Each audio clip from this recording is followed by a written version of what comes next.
Hello and welcome to Grow Your Own Flavor. My name is Kelly Stevensmeyer and I'm a dietetic intern through Missouri State University. I've decided to create a little video series featuring renal-friendly menu items that are also low in salt and feature fresh herbs and spices. Why grow your own herbs? Well, studies have shown that growing your own herbs and getting in touch with nature can actually benefit you both mentally and physically. It's easy to do and a great way to save money. So I'm going to show you a few tips and tricks to getting started. First, you're going to need something to grow your herbs in. You can buy cute little planters like this in a store, or you can recycle things you already have at home. For our project, we used leftover Keurig cups. You just take out the coffee grounds and the inner linings. You already have a little drain hole and it's ready to go. You can buy these really inexpensive pellets that you get in grow kits. You just put them in, add a little bit of water until they're fully grown, as you can see with our basil, and then plant your seeds according to the directions. Most herbs need to go in about 1/8 or 1/4 of a centimeter deep, so that's barely covering the surface, barely under the surface of the soil. So after your seeds are grown, you can just plop them in there with an old toothbrush or a little paintbrush, and then use the back to spread the dirt on the top. When your plant starts sprouting and you get it to be a little bit bigger than our basil here, you'll need to repot it.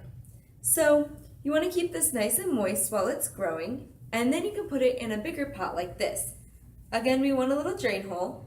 If you don't want to go out and buy a pot, though these are inexpensive at a dollar store, you can, again, recycle things that you have at home. So you can use an old paint can or an ice cream bucket where the lid can be used as the draining plate. Really easy to do.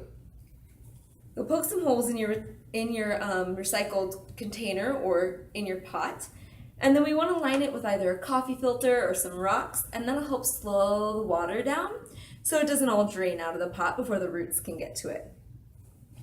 So once we have our filter inside, we can just fill it up with dirt, plop our plant in, cover it in securely, and give it a little bit of water.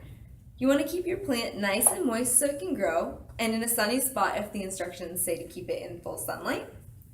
You want to make sure you have something underneath to let it drain. If you're using a clay pot, you can use the moisture level, you can use the color of the pot to tell the moisture level, or you can just look at the top of the soil. When it's getting a little dry, it's time to re-water. Now that your herbs are fully grown, you can clip them off and use them whenever you'd like, or you can clip them and dry them yourself. I'm going to show you a short little recipe for a salt-free taco seasoning using dried herbs. So what I have here is just a plate of some spices. I've got a 1/4 teaspoon of garlic, a 1/4 teaspoon of oregano, a 1/2 teaspoon of paprika, a 1/2 tablespoon of cumin, a teaspoon of pepper, and a 1/2 tablespoon of chili powder. All I have to do is pour my spices into a bowl, give it a quick stir, and I'm ready to go.